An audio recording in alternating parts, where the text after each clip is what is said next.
You probably think the little pill you take every morning is protecting your heart. What if I told you it might be doing the opposite? And no, I'm not talking about some sketchy supplement from a late-night infomercial. I'm talking about a medication that millions of seniors take daily, one that doctors hand out like candy at Halloween. Stick with me, because what I'm about to share could literally save your life. I'm a doctor, and I've been practicing medicine for over 2 decades.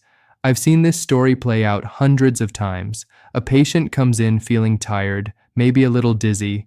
We run some tests, and boom, there it is, heart damage. And when we dig into their medication list, we find the culprit hiding in plain sight. Now, before you panic and flush all your medications down the toilet, which please don't do, we need to talk about something called proton pump inhibitors. You probably know them better as PPIs. Brand names like Prilosec, Nexium, Prevacid, these are the purple pills, the little capsules that millions of Americans over 65 take every single day for heartburn and acid reflux. Here's the thing, PPIs are everywhere. Walk down any pharmacy aisle and you'll see them stacked high. Your doctor probably prescribed one after you mentioned some stomach discomfort. Maybe you've been taking it for years. And why wouldn't you? They work incredibly well at stopping heartburn. Pop a pill, no more burning sensation. Problem solved, right? Wrong, dead wrong. Let me paint you a picture. Your stomach produces acid for a reason. It's not trying to torture you with heartburn. That acid breaks down food, kills harmful bacteria, and helps you absorb essential nutrients, magnesium, calcium, vitamin B12, the building blocks your body needs to function. PPIs work by shutting down the pumps in your stomach that produce this acid, and they're really good at their job. Too good, actually. When you take a PPI, you're not just reducing acid. You're essentially turning off one of your body's most important systems. It's like unplugging your refrigerator because it makes too much noise. Sure, the noise stops, but now all your food is spoiling. So what does this have to do with your heart?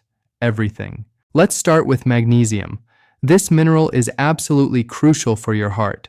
It helps regulate your heartbeat, keeps your blood vessels relaxed, and maintains normal blood pressure.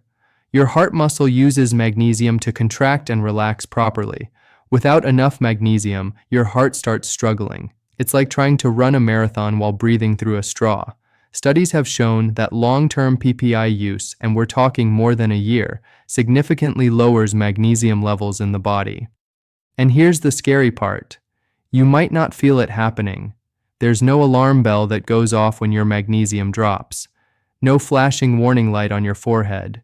You just start feeling a little more tired. Maybe your heart skips a beat occasionally. You brush it off as getting older. But inside your body, things are changing. Your heart rhythm becomes irregular. Your blood pressure creeps up. Your arteries start stiffening. All because a little pill you thought was helping you is quietly stealing one of your heart's most important nutrients. Now, I know what you're thinking. My doctor prescribed this. My doctor wouldn't give me something dangerous. And you're right to trust your doctor. But here's what happens in the real world. You go in for a 15-minute appointment. You mention heartburn. Your doctor, who's already running behind schedule and has 20 more patients to see, writes you a prescription. It's quick, it's easy, it works. Next patient. Nobody's the bad guy here. It's just how the system works. But 6 months turns into a year. A year turns into 5 years. And suddenly, you're on a medication long-term that was really only meant for short-term use. The prescribing information for most PPIs recommends using them for only 8 to 12 weeks. 8 to 12 weeks, not 8 to 12 years. But wait, there's more. And it gets worse. Remember how I mentioned vitamin B12? This vitamin is essential for nerve function and red blood cell production, but it's also critical for preventing a buildup of something called homocysteine in your blood. High homocysteine levels damage your blood vessels and significantly increase your risk of heart disease and stroke. It's like rust forming inside your pipes. PPIs interfere with B12 absorption, not immediately, but over time. The longer you take them, the lower your B12 levels drop, and as your B12 drops, your homocysteine rises. Your blood vessels start deteriorating. Your risk of heart attack and stroke climbs higher and higher, all from a pill you thought was protecting you. A study published in a major cardiology journal, and I've seen this data with my own eyes. followed over 16,000 patients who had undergone cardiac catheterization. That's when doctors thread a tiny camera through your blood vessels to look at your heart. These researchers found something alarming. Patients taking PPIs had a significantly higher risk of dying from cardiovascular disease compared to those not taking these medications. We're talking about a 16 to 21% increased risk of death. Let that sink in for a moment. A medication prescribed to millions of seniors, often for years at a time, associated with a higher risk of dying from heart disease, the very condition we're all trying to prevent. And it doesn't stop there. Recent research has uncovered another concerning mechanism. PPIs appear to directly affect the cells lining your blood vessels. These cells, called endothelial cells, are like the protective coating on the inside of your arteries. They keep blood flowing smoothly and prevent dangerous clots from forming. PPIs seem to damage these cells, making your blood vessels stiff and dysfunctional. Think of your blood vessels like garden hoses. When they're healthy and flexible, water flows easily. But when they become stiff and damaged, the pressure builds up. Your heart has to work harder to push blood through.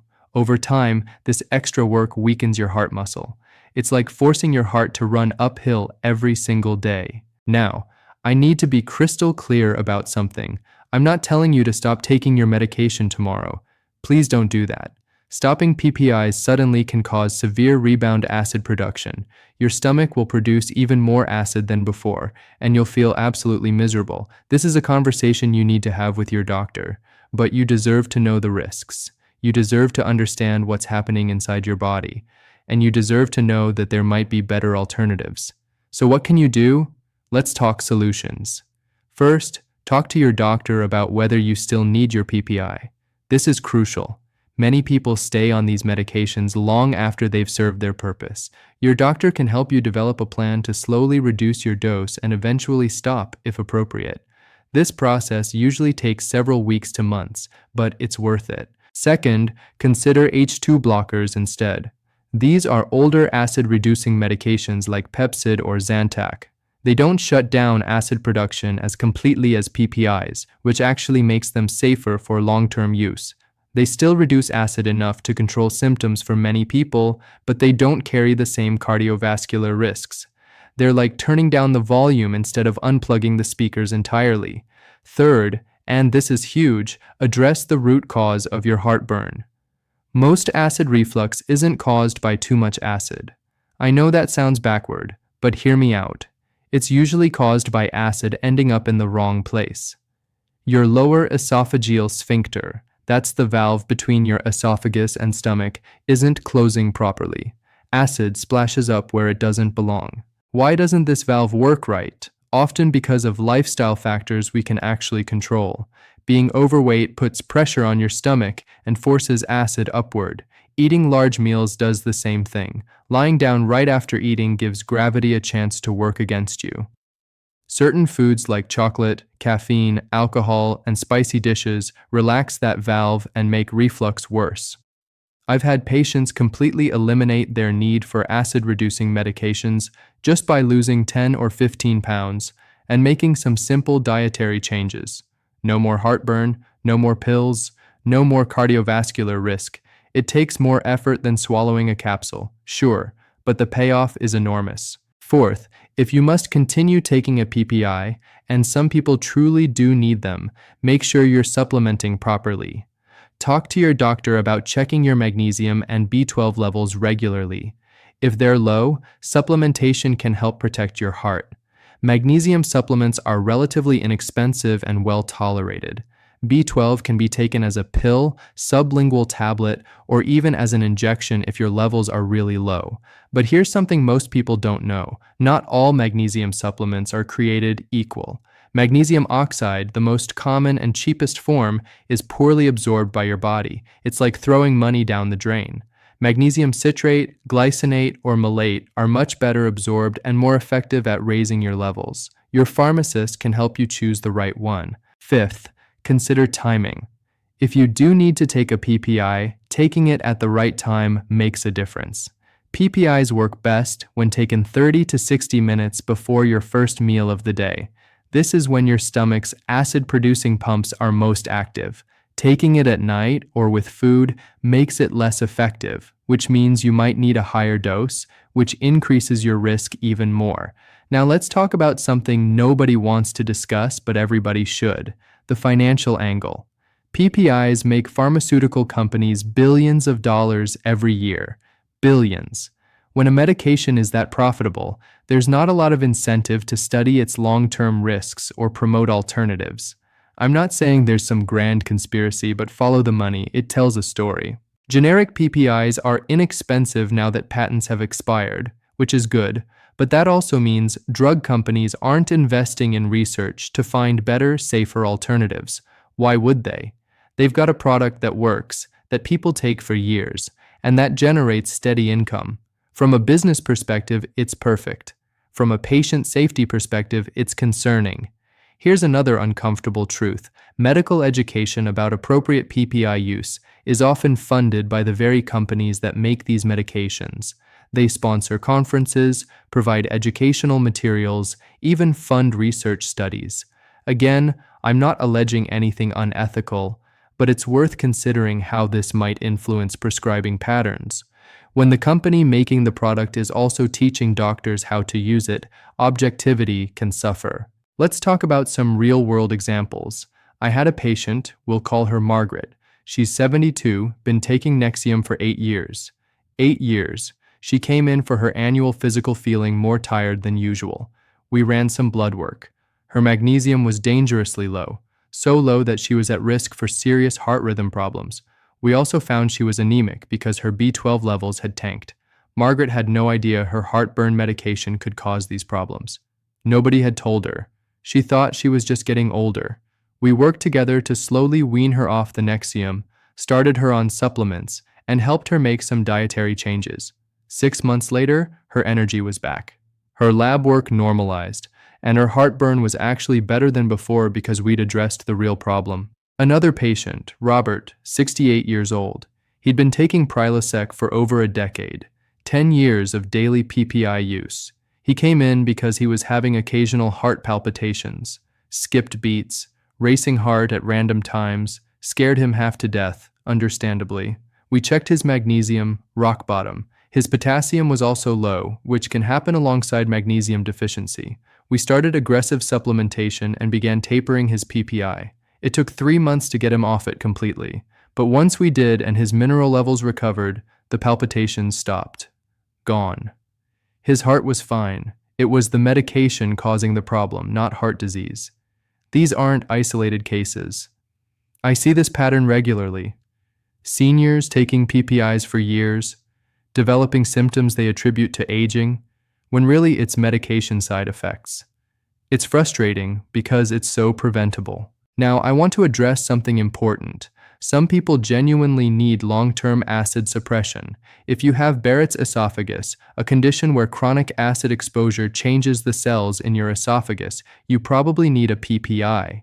If you have Zollinger-Ellison syndrome, a rare condition causing excessive acid production, you definitely need strong acid suppression. If you're taking certain medications that increase your risk of stomach ulcers, a PPI might be necessary for protection, but these conditions represent a small fraction of PPI users. The vast majority of people taking these medications don't have these serious conditions. They have garden variety heartburn that could be managed with lifestyle changes and safer medications. Here's what the ideal scenario looks like. You experience heartburn. You try lifestyle modifications first. Elevate the head of your bed. Don't eat within 3 hours of lying down. Lose some weight if needed. Cut back on trigger foods. If that's not enough, try an H2 blocker for a few weeks. If you still need more help, use a PPI for the shortest time possible, usually 8 to 12 weeks. Then work with your doctor to taper off while maintaining the lifestyle changes. That's the evidence-based approach. That's what the guidelines actually recommend. But it's not what usually happens. What usually happens is the prescription gets renewed automatically every year. Nobody questions it. It becomes just another pill in the morning routine, and the risks accumulate silently. The good news is that awareness is growing. More and more studies are highlighting these cardiovascular concerns. Medical organizations are starting to emphasize appropriate PPI use and deprescribing when possible. but change happens slowly in medicine. Individual patients and their doctors need to take the lead. So here's your action plan. Make a list of all your medications. Include over-the-counter stuff too. Look for PPIs.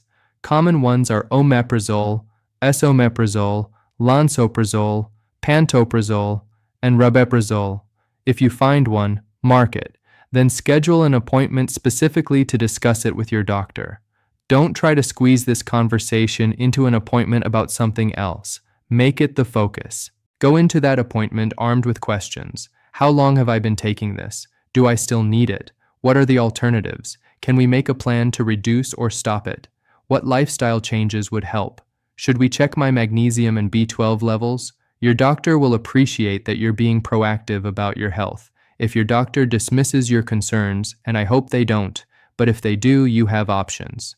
You can get a second opinion. You can ask to try a different approach. Remember, you're the patient. It's your body. You have the right to understand your medications and to question whether they're still serving you well. One more thing worth mentioning. The placebo effect is powerful with heartburn medications. Studies have shown that even fake pills can reduce heartburn symptoms significantly just because people expect them to work. That's not to say all heartburn is in your head, but it does suggest that some of the benefit from PPIs might not be the medication itself. It might be the expectation and the lifestyle changes people make when they start taking medication. This matters because it means some people might do just as well with less aggressive treatment if they believe it will work and if they make appropriate lifestyle modifications. Your mind-body connection is more powerful than most people realize. Before we wrap up, let's review the key points. PPIs are widely prescribed medications that effectively reduce stomach acid. They're excellent for short-term use in appropriate situations. But long-term use, which is extremely common among seniors, carries significant cardiovascular risks. These risks stem from nutrient depletion, particularly magnesium and vitamin B12, and from direct effects on blood vessel function. The increased risk of heart disease and death from cardiovascular causes is real. It's not theoretical. It's not something that might happen someday. It's happening right now to millions of people who have no idea their heartburn medication is affecting their heart. But you can do something about it. Talk to your doctor. Consider alternatives. Address the root causes of your reflux. If you must stay on a PPI, supplement appropriately and get your levels checked regularly. And most importantly, don't just accept that more pills are always the answer. Sometimes the best medicine is addressing why you needed the pill in the first place. Your heart works hard every single day, beating over 100,000 times, pumping blood through 60,000 miles of blood vessels. It deserves your protection. It deserves more than being collateral damage from a medication that might not even be necessary anymore. Take charge of your health. Ask questions. Demand answers. Your heart will thank you. And who knows, you might just end up feeling better than you have in years. Thanks for watching, and here's to your health.